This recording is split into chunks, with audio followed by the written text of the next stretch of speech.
Hello everyone. Let's analyze. So today we're going to talk about integrability in multiple dimensions. So we have to our right an example of a function defined on a bounded set in R2. Specifically, the function is the square root of 1 minus the norm of x squared. Of course, we might recognize that function or the shape below it as a hemisphere. So we know already what the volume under this hemisphere is.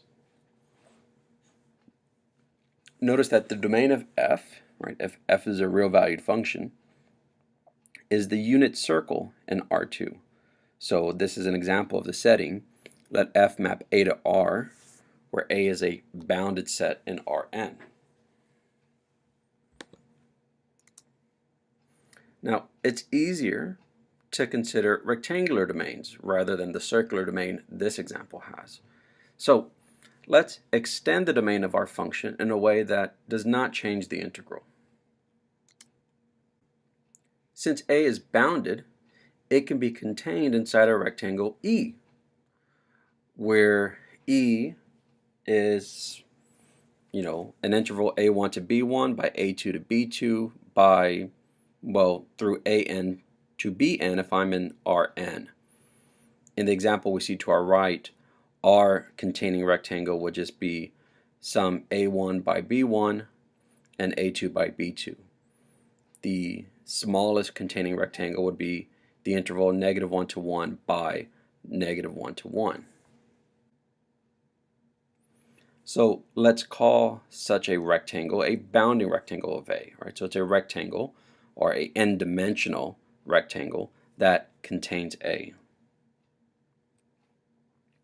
So we can extend our function f to this rectangle by saying f is f if x is in the original domain of f, and if x is not in the original domain but in the bounding rectangle E, then we say that f is 0.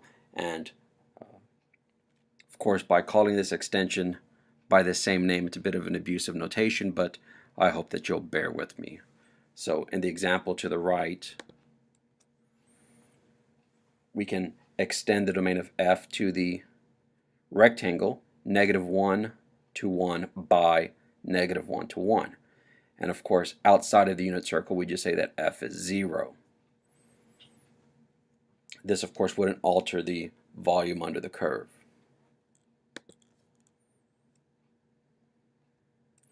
So, in many ways, what we're going to talk about today is going to mirror the very first week of class when we talked about Riemann integration in one dimension. It's just that now we're going to be partitioning in multiple dimensions. So our rectangle E, which remember in our example, is -1 to 1 by -1 to 1. But in general, it'll be A1 to B1 by A2 to B2 by so on and so forth through AN to BN if I'm in Rn. So to partition this multidimensional rectangle, I need to partition each side of the rectangle, right? So a side of the rectangle would be, for example, AJ to BJ for some j between 1 and n. So I'm going to partition it, and of course we know what that means. Notice that the superscript j is not to the jth power, but rather an indication of which coordinate side of our rectangle we're in. The first coordinate, the second coordinate, or so forth. And mj is the number of partitions in that coordinate direction. So let's see an example of such a partition. So here we took the bounding rectangle of our function, that is the rectangle -1 to 1 and -1 to 1, and we partitioned each side. Notice that in the first direction we have 6 partitions, and in the second coordinate direction we have 4 partitions. So M1 would be 6 and M2 would be 4. Right? So MJ is just the number of partitions in the jth coordinate direction. What I've done is I've taken my rectangle and I've subdivided into subrectangles. Each subrectangle can be indexed by, well, n indices if we're in n dimensions. For example, R21 would be the partition to the right of x2 in the first coordinate and above x1 in the second coordinate. So R21 would be x2 1 by x3 1. I'm sorry, x21 to x3 1 by x12 to x22. Right, that would give me a rectangle, a subrectangle rather of our entire rectangle E. And the collection of all the subrectangles is what we would refer to as a partition of E. So P is every subrectangle where J1 goes from 0 to M1, J2 goes from 0 to M2, so forth and so on, depending on how many dimensions I'm working in. So suppose B is just some rectangle in Rn, right? So B is an interval by an interval by an interval, right? Then of course its volume would be V1 minus U1 times V2 minus, that should be a U2 here. That's a typo. Bono would be upset. Times V3 minus U3, so on and so forth, through Vn minus Un. So we would compute the volume of a rectangle in a way that should be familiar to us. For example, the volume of this rectangle would be x31 minus x21 times x22 minus x12. And that would give us the volume of this rectangle. But because we're working in 2 dimensions, we typically would call it an area. But since we're working in general n dimensions, we say it's a n-dimensional volume.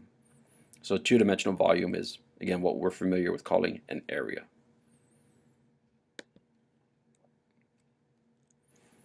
So we'll bring back some old syntax. We'll let capital MB be the supremum of F in some rectangle B. So capital MB of F is the supremum of F for X and B. Now, if B is a closed rectangle, and if F is continuous, we could replace that supremum with the maximum. But that's not always the case, so we'll be general here. We'll say the supremum of F over our rectangle B. And little m is the infimum of X over the rectangle B. Then we can define our upper and lower sums, our upper and lower Darboux sums if you're fancy. Given a partition P of the rectangle E, the upper sum is the sum of every supremum of F over every rectangle in the partition times the volume of that rectangle. And we have a similar definition for the lower sum where we take the infimum of F over every rectangle in the partition times the volume of R. Of course, we could think of this as basically summing rectangular prisms, except rectangular prisms in n+1 dimensions. So we have many of the familiar theorems that we discussed when we talked about integration in 1 dimensions. Let A be a bounded subset of Rn. Let F map A to R be bounded as well. And suppose that E is a bounding rectangle of A. Well, for every partition P, the lower sum is less than or equal to the upper sum. And of course, the proof is essentially the exact same as we've seen before. The infimum of F over some rectangle R is of course less than or equal to the supremum of F for X in the same R. If I multiply both sides by the volume of R, I retain inequality because volume is going to be necessarily non-negative. And if I sum them up for every rectangle R in a partition, then I get exactly the lower sum on the left and the upper sum on the right, and my inequality is maintained. Just as we did before, let's define what we mean by a refinement. Let P and P prime be partitions of E. Then P prime is a refinement of P if every subrectangle R prime of the refinement P prime, there is a subrectangle R in P, the original partition, for which the refined subrectangle is contained in the original subrectangle. In other words, I refine a partitioning by refining essentially or subdividing each individual subrectangle in my partition. To have a more economical notation, we'll say that P prime is less than or equal to P means P prime is a refinement of P.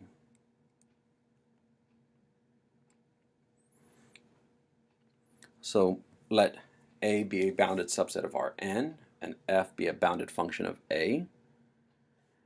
Suppose E is a bounding rectangle of the domain A. If P and P prime are partitions of the rectangle E, where P prime is a refinement of P, then the lower sum of the unrefined partition is less than or equal to the lower sum of the refined partition. And the upper sum of the refined partition is less than or equal to the upper sum of the unrefined partition. The way we can summarize this theorem is to say that refinement yields a larger lower sum and a smaller upper sum. Of course, you probably know by now where we're going. We would like the lower sum and the upper sums to meet if our function is indeed going to be integrable on A.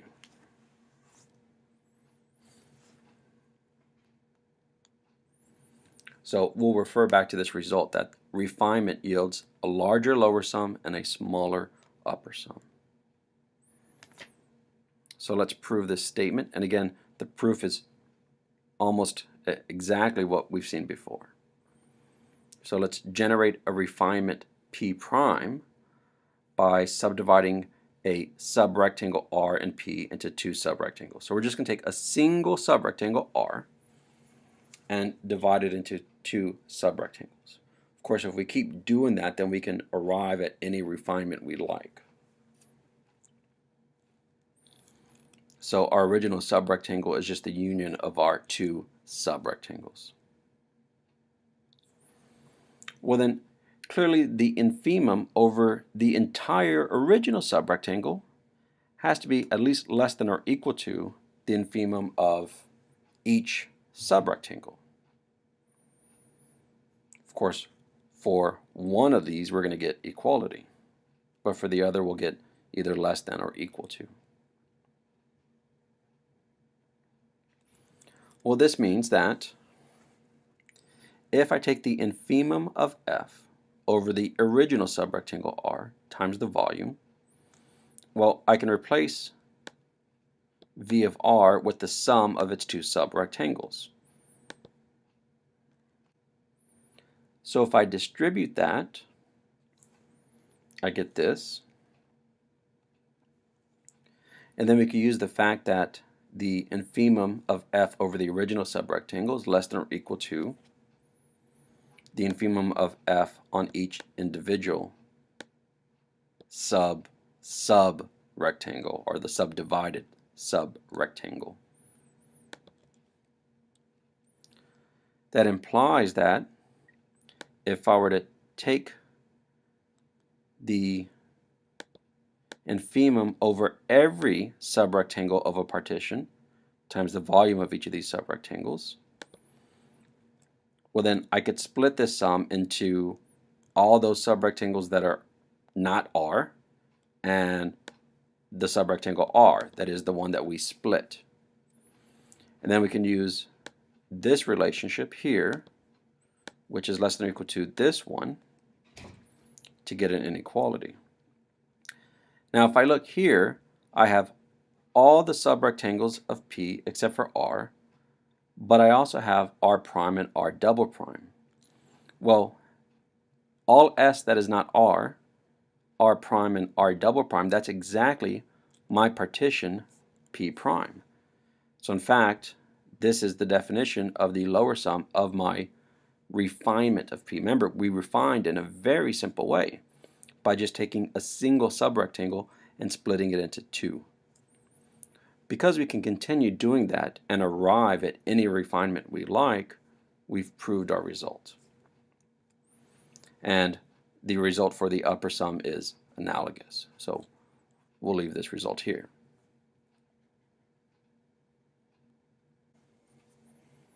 Now, again, a very familiar theorem. Let A be bounded. Let F map A to R be a bounded function as well. And let E be a bounding rectangle of A. Well, if P and Q are partitions, right, of course, it's most interesting if they're different partitions of the rectangle E, then we still get this inequality between the lower sum and the upper sum. In other words, every lower sum for every partition is less than or equal to every upper sum for every partition. So let R be a refinement of both P and Q. Now, how could I have R be a refinement of both? Well, I could just take my grids that represent the partitions of P and Q and lay them on top of each other. That would give me a refinement of both P and Q. Well, I know that a refinement increases a lower sum, so that gives me this result. Lower sum is always less than an upper sum of the same partition. We just proved that. And then, of course, a refinement decreases an upper sum. So I get this result here, and we've proven our result. Now, note that if I take the set of every lower sum for every possible partition of E, and the set of every upper sum of every possible partition of E, then these sets of numbers are bounded. I know that they're bounded because, in fact, I can think of any partition as a refinement of E, the original rectangle. Right? E is a partition that is, well, quite simple. Right? It is its own subrectangle. It's the simplest, most unrefined partition of E we can get. It's just E itself. So for that reason, my lower sum of that partition would just be a single entry, and it would be that. And of course, since refinements increase my lower sum, I get this inequality, which, as we know, is less than or equal to the upper sum of the same partition, which is bounded above by, again, the upper sum over the simple partition of just E itself, which is just a single summation. So again, this is the upper sum of F comma E, which is a single term. So this means that both this set and this set are bounded below and above. Right? Again, the fact that they're bounded follows from the fact that F is bounded. And also that E, my bounding rectangle, is bounded because A is bounded. Right? That's why essentially all of our theorems are going to start with this phrase. Let A be bounded and let F be a bounded function. Otherwise, we're not assured that this even has infimums and supremums.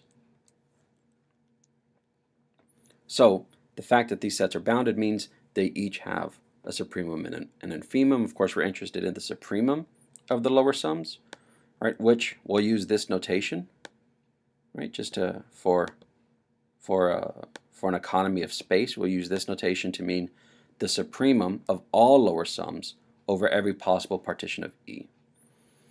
And we'll say capital S is the infimum of every upper sum for every partition of E. And of course, it should be straightforward that little s is less than or equal to big S. Well, because S is little and big S is big. Well, okay, no, that's not why. That's a math joke. So little s is less than or equal to big S because every single lower sum is less than or equal to every single upper sum. In other words, every upper sum is an upper bound of the set of all lower sums, and well, S is the smallest upper bound. So in fact, this should be a less than or equal to. That's a mistake. Right? It's possible that we get an equality. So since S is less than or equal to every upper sum, S is a lower bound for all the upper sums. And of course, the largest upper bound is big S. So that's why we get S is less than or equal to big S.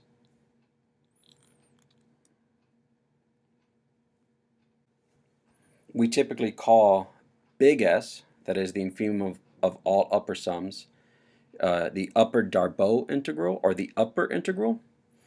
And we denote it by writing a line above our integral. And we say little s, the supremum of all lower sums, is the lower integral or the lower Darboux integral, which we denote by writing the integral of f with a line underneath the integral sign.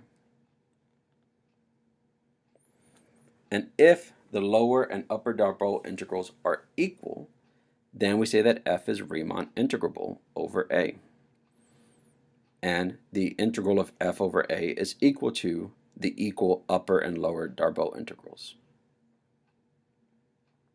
Of course, we should note the fact that the integral of f on a doesn't depend on the enveloping rectangle E. Of course, many rectangles may envelop A, but we should get the same answer no matter which enveloping rectangle or bounding rectangle we choose. So of course there's other ways of determining the integrability. The typical Riemann integrability condition says let A in Rn be bounded, let F be bounded as well, and suppose E is a bounding rectangle of A. Then F is Riemann integrable over A if and only if, for every epsilon, there exists a partition P of the bounding rectangle E for which the difference between the upper sum and lower sum is less than epsilon. Notice we don't need a absolute value there because the upper sum is always greater than or equal to the lower sum. So let's prove the statement. The statement is a if and only if, so our proof will have to have two parts.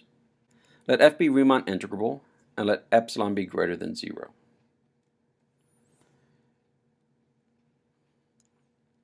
Because f is Riemann integrable, this number exists, that is the integral of f over a, let's call it I, and it's specifically equal to the infimum of all upper sums for every partition P, and it's also equal to the supremum of all lower sums for any partition P. So if you remember, there are alternative definitions of infimum and supremum. For example, the supremum is defined as the least upper bound. Another way of defining it is to say that there's no daylight between the set and the supremum of a set. In other words, if I were to take the supremum and decrease it by any amount, then there's always an element of the set that surpasses what was an upper bound before it was perturbed by a negative number. Applying that viewpoint to this setting, it means that there exist elements of my set, that is, there exist partitions P1 and P2, for which my upper sum is less than the infimum of I plus epsilon over 2, and the lower sum is greater than the supremum, remember I is equal to the supremum of all lower sums, minus epsilon over 2. So suppose P is a refinement of both P1 and P2. Well, copying this inequality here and using the fact that a refinement increases the lower sum, which is less than or equal to an upper sum of the corresponding partition. And of course, using the fact that a refinement decreases an upper sum, and then using this inequality here, right, we have a bound between a lower and upper sum of the same partition. Therefore, their difference is less than epsilon over 2 plus epsilon over 2, which is just a full-on epsilon. And we have our forward proof complete. Now, conversely, suppose that for any epsilon, there exists a partition P of E for which the difference of the upper sum and lower sum of that same partition is less than epsilon. Since all lower sums are less than or equal to the supremum of all lower sums, which is the lower Darboux integral, and that's less than or equal to the infimum of all upper sums, that is the upper Darboux integral, and of course the infimum is less than or equal to, well, all upper sums are less than or equal to that. It follows that if I take the difference of these two, I'm bounded below by 0, and I'm bounded above strictly by epsilon, but I'm bounded above by every positive epsilon. Well, the only number that's less than every positive number, but greater than or equal to 0, is 0. Therefore, the lower and upper integrals must be equal, which is exactly the definition of Riemann integrable. And so we've proven the converse. Now, we often think of Riemann or Darboux sums, but I typically think Riemann as approximations of integrals that improve as our partition refines. That is, if we partition fine enough, then our upper and lower sums can be made sufficiently close to the actual integral. Darboux's theorem makes this idea explicit. But first, we must offer a way to measure the fineness or the size of a partition P of some rectangle E. So let R be a subrectangle of our partition, which we just discussed before.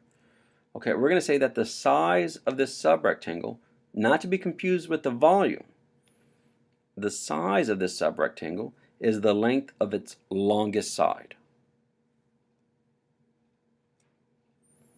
Then the size of the partition is the longest side of the rectangle with the longest side in the entire partition.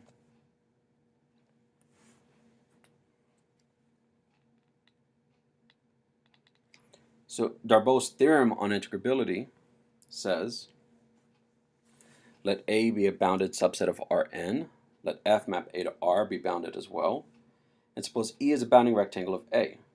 Then F is integrable over A with an integral equal to I if and only if, for every positive epsilon, there is a positive delta, such that every partition P whose size is less than delta,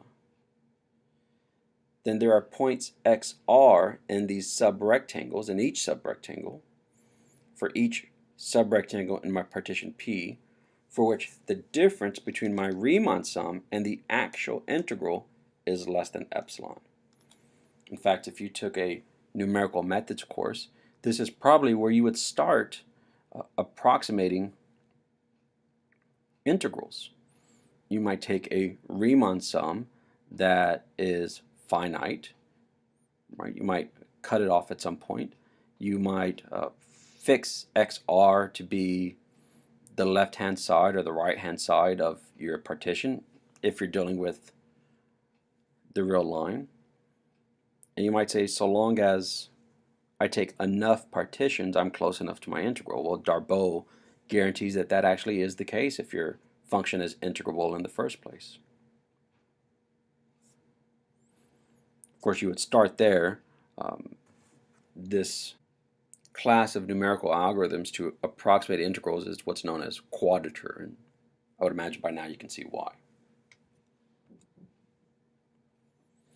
So now let's talk a little bit on measuring volume. We say a bounded set in Rn is said to have volume, or is Jordan measurable if you're fancy, if the characteristic function chi a, now what is chi a? Well, chi a is 1 if x is in A and 0 otherwise. So if chi a is Riemann integrable, then we say that the set A has volume, and the volume is specifically equal to the integral over Rn of chi a, or we could say that's the integral of 1 over A. It's the same thing. Suppose that B is some rectangle in Rn, for example.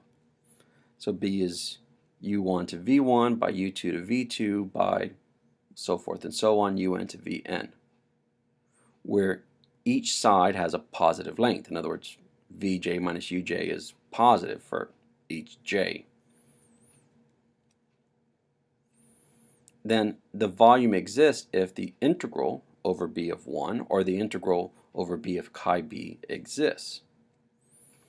Well, if I'm integrating 1, the supremum and infimum in each rectangle is going to be 1, meaning that my lower sum and upper sum are going to be precisely equal. It's going to be exactly the sum of the volume of all my subrectangles. But if I sum up the volume of all my subrectangles, I just get the volume of the entire thing, B. So we say that for this case the volume is well defined, and it's just the product of each side of a rectangle, which we've known since elementary school, even if n was equal to 2 back then. Now n is equal to n. We're much more sophisticated.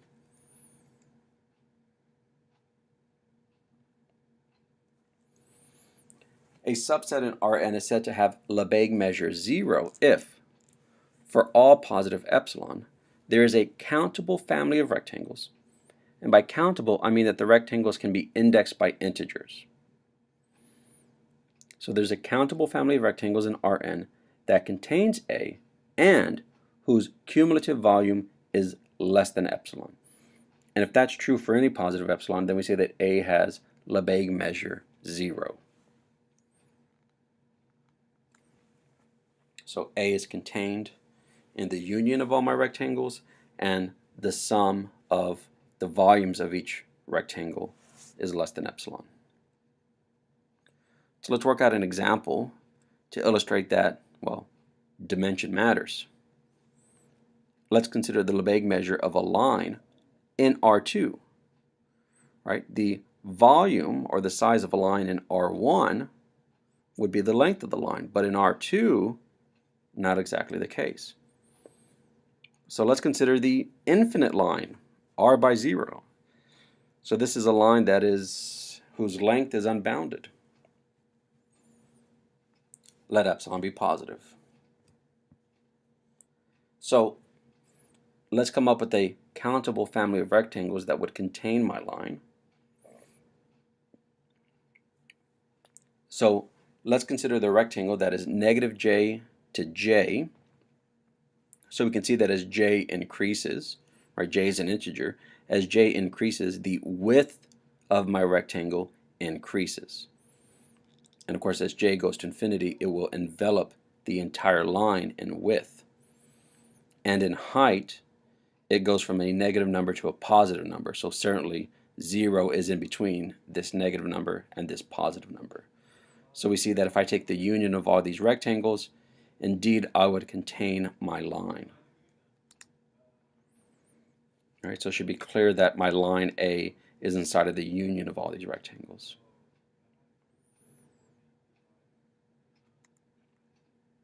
What's the volume? Well, it's width, j minus negative j, times height. Epsilon over j times 2 to the j plus 2 minus negative epsilon over j times 2 to the j plus 2.